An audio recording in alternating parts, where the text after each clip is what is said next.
anything before we start? No, I don't think so. All right. Well, thank you for joining us today for our second P2 Land Forum. We are excited today to have Ms. Antoinette Hall, P2 Coordinator with the Region 5 EPA, who is going to be presenting on some fundings available for P2. And we're going to have also Ms. Janeen, who's going to be presenting on some incoming grants from the MPCA. So we're just going to get right into it. Ms. Antoinette, are you ready? Sure, best I All can right. be, right? Take it away. Will do. Well, I want to first thank you, Emery, for inviting me today to speak about our funding opportunities that are here within, nationwide. But we're grateful that here in Region 5, we have so many opportunities for those eligible applicants to apply for grants. So I'll get started with what I have presented for you guys on today. So again, I want to thank you all for inviting me. Most of you have probably talked with Christine Clark before in the past. She is the primary P2 coordinator who is actually on a detail now. I am backfilling for her on a detail, and these are some big shoes to fill. So bear with me, and I again look forward to taking any questions back to my colleagues and others that are more familiar in this realm that you may have, and share those and compile some information for you guys, so that if you do have questions, I could definitely come back with those things that I may not be able to answer today.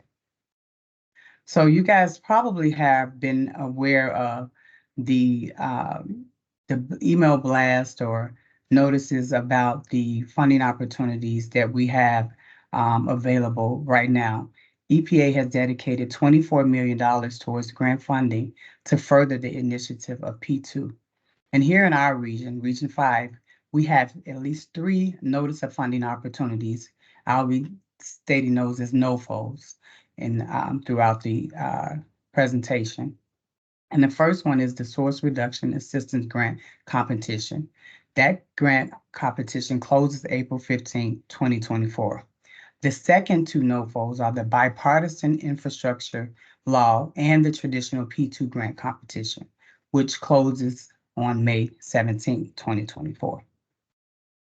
So the first competition I want to talk to is this fiscal year's 2024 to 2025 Source Reduction Assistant NOFO. This NOFO opened on February 15, 2024, and it closes again, like I said, I'm going to keep saying that, on April 15, 2024.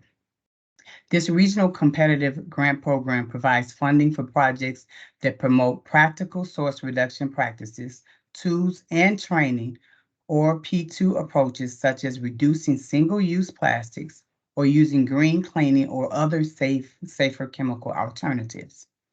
Tribes, states, local governments, and not-for-profit organizations are eligible for funding. Region 5 anticipates awarding 1 to 4 projects ranging from $40,000 to $240,000 in federal funds. While a variety of projects are eligible, the program's priority areas are prevention of greenhouse gas emissions, hazardous material source reduction, innovative approaches to conservation of materials and resources, and environmental justice through P2 actions. Again, this grant opportunity closes on April 15th. So hopefully you all have heard about it and have already started the process of applying. The second notice of funding opportunity is the Bipartisan Infrastructure Law, where they have at least $14 million allocated for funding. This is the third of 5 annual installments of P2 grant funding provided by President Biden's Bipartisan Infrastructure Law. This opportunity does not include the 50% grantee funds matching requirement which is typical of our traditional P2 grants, increasing access to the funding for all communities. Grants supported with bipartisan infrastructure law funds will be fully funded at the time grants are awarded, rather than receiving funding in installments. The maximum amount of each grant is $350,000. And again, this is the grant opportunity with no match requirement. The third and final NOFO is the traditional P2 grants program, where they have allocated almost $10 million. And this NOFO is part of the traditional grants program that has been administered by the agency for over 25 years. This funding ends over a 2-year funding cycle with individual grant awards up to $700,000 for the 2-year funding period, or $350,000 funded per year, and includes a cost share match requirement of 50%. For the bill and the traditional grant applications, you will need to address at least one of 6 national emphasis areas called NEAs, which were established to generate the most beneficial economic, environmental, and health impacts when applying P2 practices, and to facilitate sharing of information among grantees working on similar issues. They are, in general, NEA number 1, food and beverage manufacturing and processing. NEA number 2, chemical manufacturing, processing, and formulation. NEA number 3, automotive manufacturing and maintenance. NEA number 4, aerospace product and parts manufacturing and maintenance. NEA number 5, metal manufacturing and fabrication. NEA number 6, supporting pollution prevention in Indian country and for Alaska Native villages. Now, the actual NOFOs, there will be detailed information that you will need to submit a successful application, and you can have it, you'll find it all there. My final tips for preparing applications is to, number 1, start early. Number 2, line up partners committed to do the work. Provide specific descriptions of proposed work to address evaluation criteria set forth in each NOFO. Follow the submission instructions provided in the NOFOs, and use the P2 grant application checklist to confirm whether you are actually ready to submit your application in grants.gov. That concludes my information on the 3 NOFOs, but I wanted to give you also a final heads up on the latest recognition program that we are excited about. It is my pleasure to announce EPA's Region 5 2024 Pollution Prevention Recognition Program for businesses. EPA Region 5 believes your facility has gone above and beyond to prevent pollution and increase source reduction. Please, we look forward to those entities submitting an application to highlight recognize their contributions to prevent pollution prevention. This is a program that Region 5 is taking advantage of this year, and we hope to have applicants apply. While this isn't for our typical grantees, it is to highlight the businesses within our respective local entities, so that they too can, take advantage of being proud of the work they do in P2. So this concludes my presentation for today. I do want to make sure that I am able to have a list of all those that are in attendance today to ensure that you are able to access everything that I shared in detail for your opportunity to apply and share with others.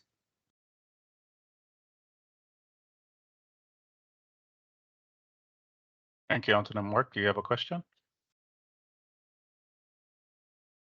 Yes, I do have one for the source reduction assistance. That had been a grant offering that's been kind of sporadic, and I'm wondering if, Antoinette, if you can say anything more about future plans for that one. Is it going to become a more regular offering? Let me see.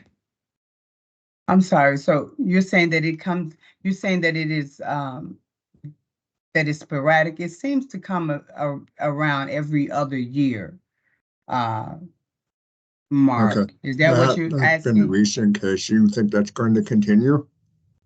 I think so because based on past experiences as a PO, I have seen it um, either Okay, every other year, not every year. I don't see, and these grant, like you said. I guess you're asking because this is where you can get some special projects in P2. Is that why you're stating that? Because of the different type of applications that can come forth. It's not just for state. yes, kind of, yeah. Okay. I want to give people the opportunity to think ahead. We have a number of people on the call that haven't necessarily had the experience with the P2 grants or the source reduction assistance grants. And so they may not have thought about projects, but now they can start to think ahead about what they might do in the future. Exactly. And then the NOFOs, and I am so sorry that I didn't prepare everything in detail, but there are so many, there's so much detail on the website, on our national website that talks to the different types of projects that, grantees can consider. And so you're absolutely right. This is something that we probably should have did a better job in highlighting it. Unfortunately, here in our region, again, I'm filling in for Christine, but she was on a detail starting in January of this year, and they were just able to get someone in, and lucky me. But I want to attach. I'm gonna, if you don't mind, I could possibly add some of these NOFOs to the chat that are really that have all of the details and the want to seek to be successful in applying. Sure.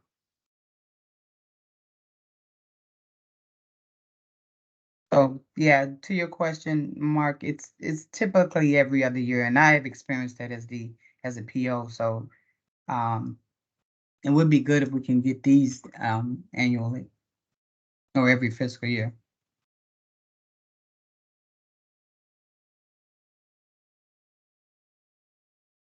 Thank you. That's very helpful. No problem.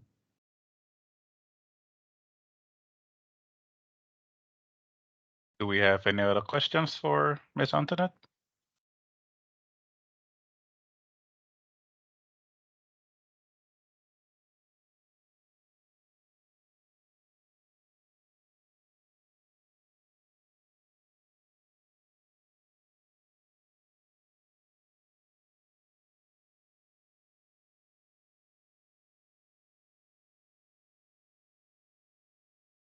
Oh, before I go, there is another webinar that's being hosted on April 11th for those that are interested in applying for the national NOFOs. The other two that I mentioned, which will probably give you tips on the SRA grant opportunity that closes on April 15th as well. So I would like to add that to the chat as well. So if people are interested in applying for grants moving forward, there's a April 11th webinar that would be good for all to register and would help with quality applications moving forward. I think that's great. We were glad to have you speak before that April 11th date, actually. So. Right, that was the goal, and because Emory had been, seeking a date, and I just and I wanted to get it done before the last webinar. This is like one of three, and this will be the third webinar. So it would be awesome if most could attend, to register to at least see, what it takes to get it done and ask all your questions there, because this is our national platform. Thank you, Antoinette. You're welcome. I did have a quick question. What sort of efforts have been taken to get the word out to tribal nations? So I've partnered with Dolly Tong. She's our tribal coordinator in the region, and she has a a host of contacts that she works with on a routine basis. I actually had a meeting with them on last week, and I gave this similar presentation, and they had a webinar set aside for them respectfully on March 27th. And so her meeting was March 27th, but we moved it back to April, to the later so that they can actually take advantage of the webinar. So we have tribal coordinators within the region that are in contact. I have currently got a hold to a tribal university list that I've been working with, and I sent an email out to all the those leads, and I did not get a reply. So I know that Dolly has an ongoing, and she has a routine meeting with her tribal contacts, and they did seem very interested, and they did ask questions, so they are in the know. However, I did take a opportunity to send it to our tribal university. So we're making great efforts in that realm. We did just recently have the TPM conference. Not sure if you all were aware of that.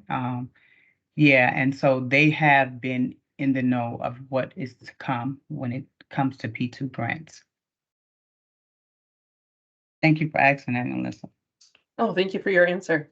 No further questions. Oh, thank you. I can breathe. No, I'm just kidding. I mean, just for me. I can't speak for anybody else. No problem. Oh, thanks. Someone has posted the April 11 webinar, so that's good. And I'll be adding more of the NOFOs as you guys move forth in your meeting. Thank you all so much again for inviting me.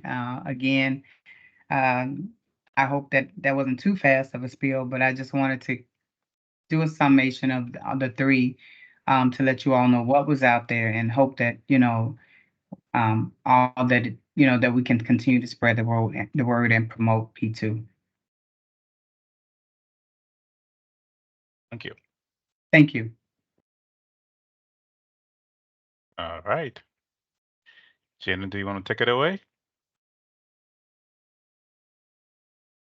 Can you hear me?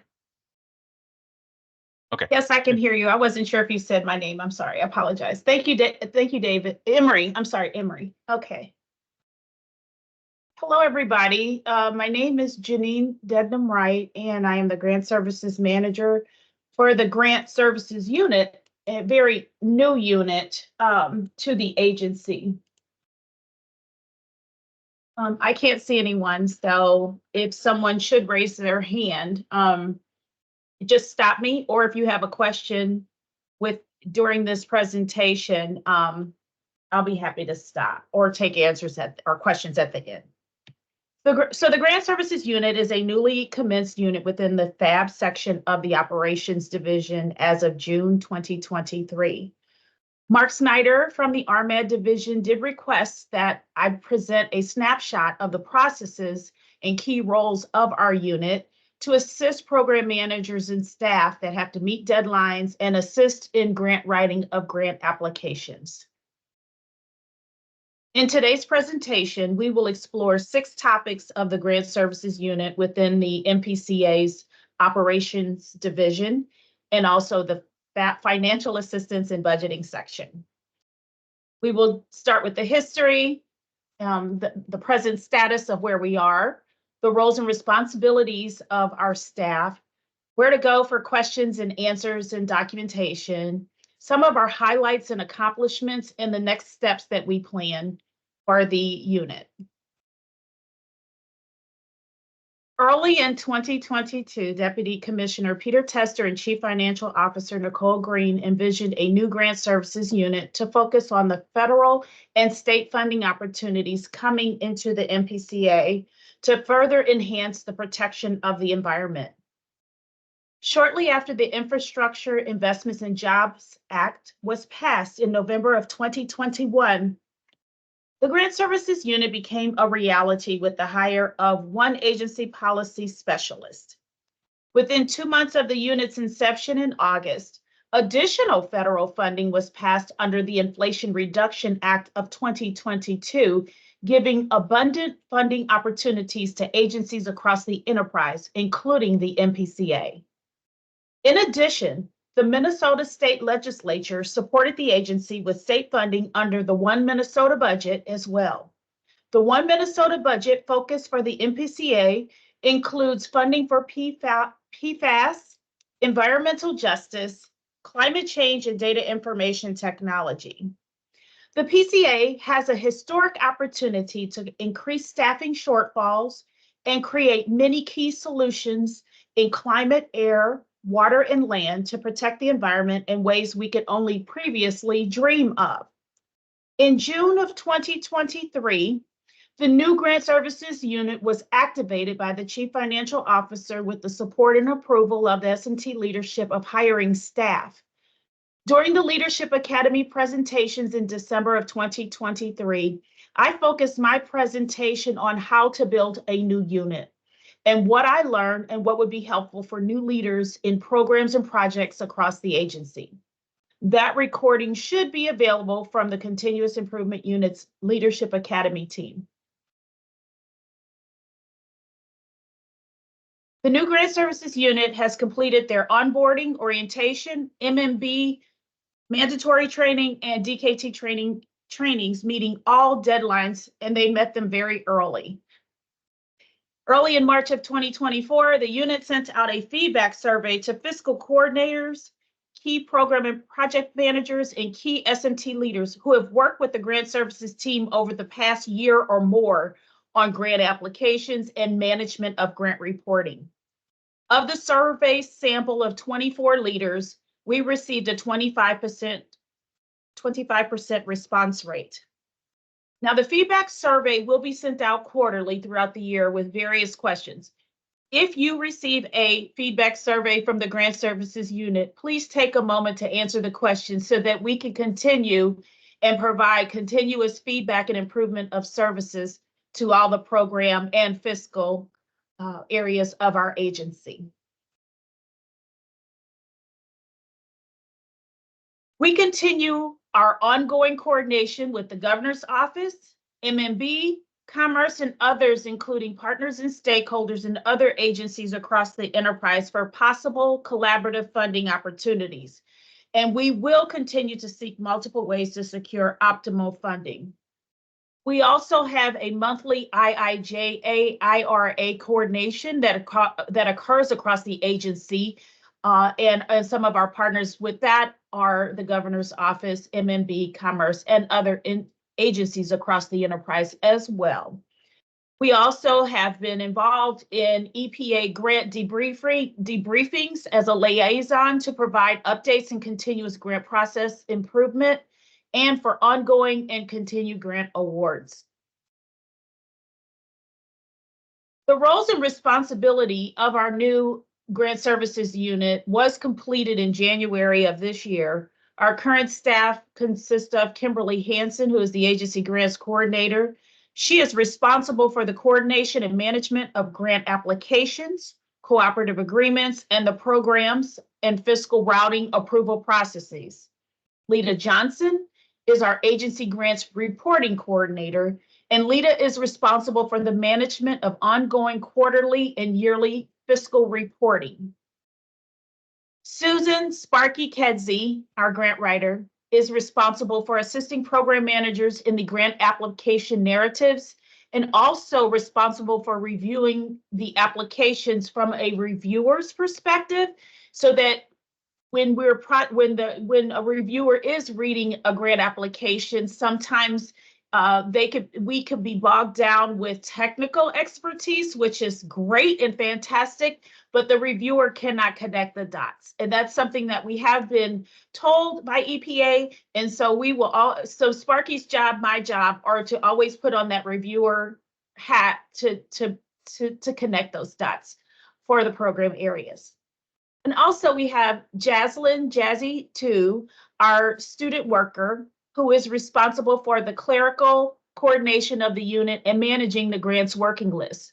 So the grants working list is an active, ongoing list that is available to SMT and division leaders and program managers to be able to update all the opportunities of federal funding and state funding that are available to the agency in real time and we manage that list, and our student worker also manages the coordination of that list. Again, it's a comprehensive list for all the opportunities that are available.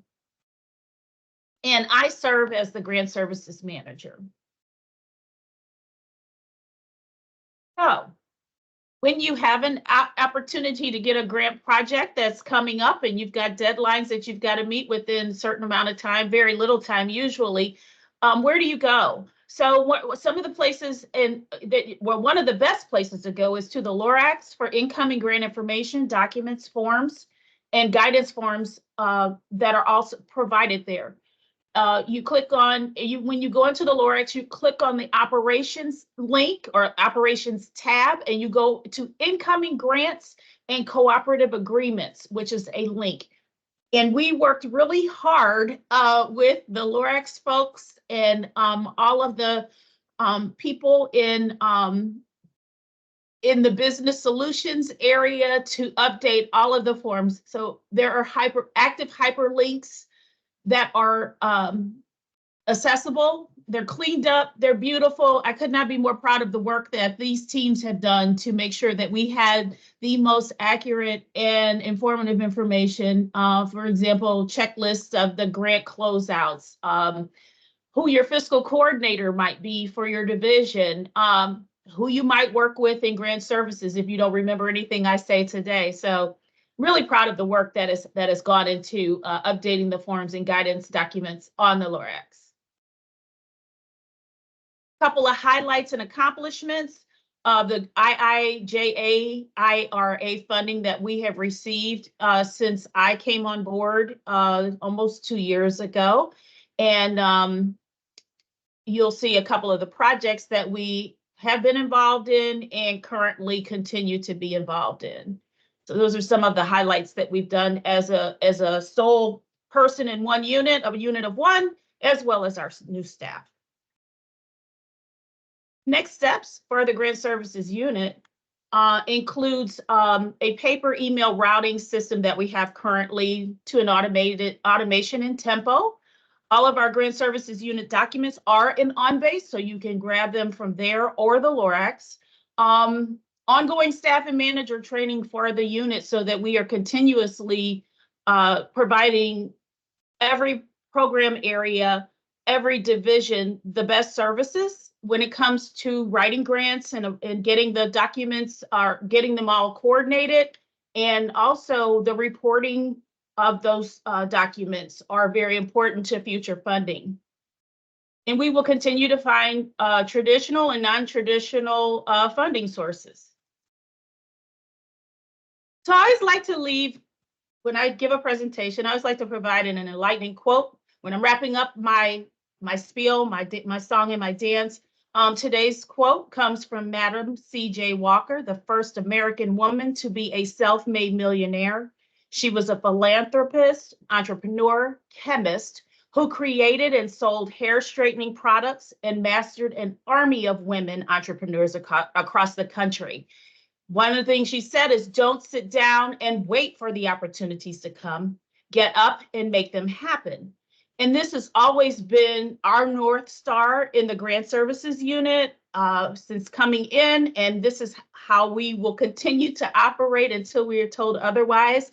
We're always going to be thinking outside the box for funding opportunities for the programs of the agency and for the betterment of our citizens that live in the state of Minnesota. So, are there any questions or comments from today's presentation? Can't see anything. There's my contact information. I really can't see anything, but There's nothing in the chat yet. There's nothing in the chat. Okay, I'm sorry. So you guys are now I can say see. something real quickly.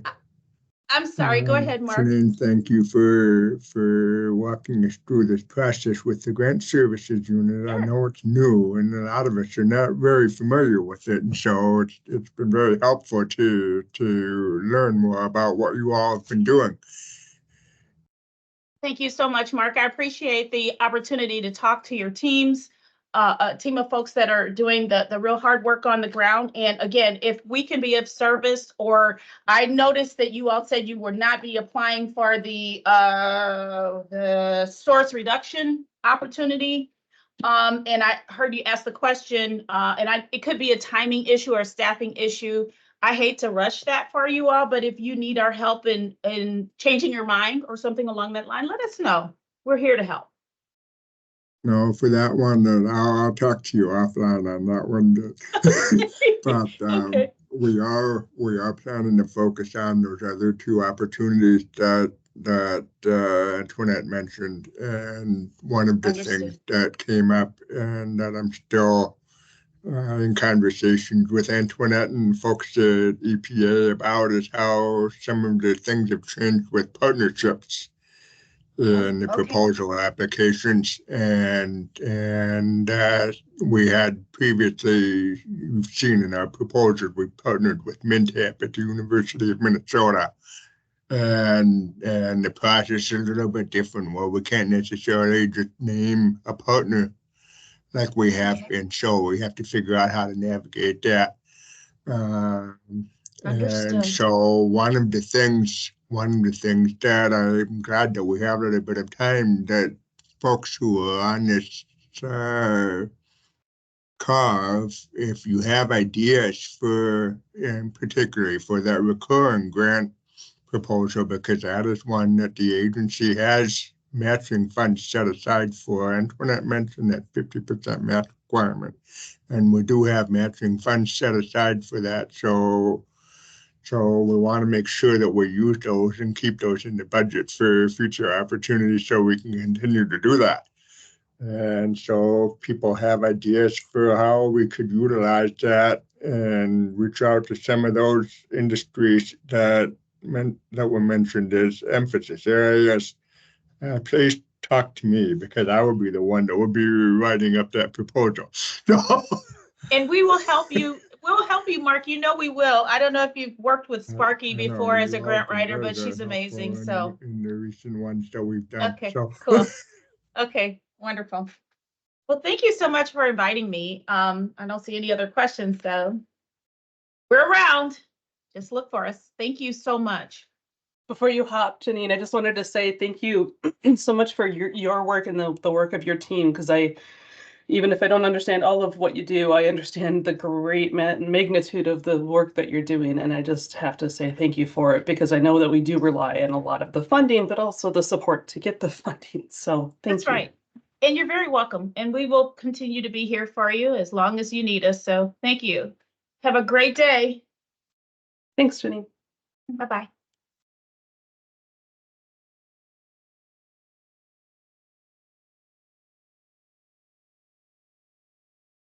All right. Does not look like we have any other questions. So should we wrap it up? Yeah. If folks have topics that they'd like to suggest or speakers, it's something that we'll probably continue to repeat every time we have these meetings, is we will be relying on you to share with us what is timely, what is specific, what should the rest of the agency dedicated to these efforts should know. Please let us know.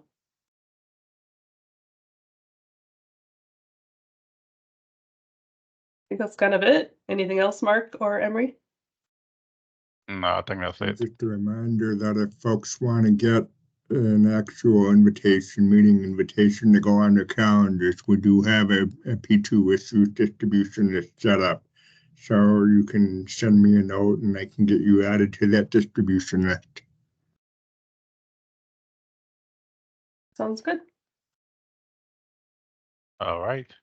Everybody else, enjoy the rest of your day. Thanks.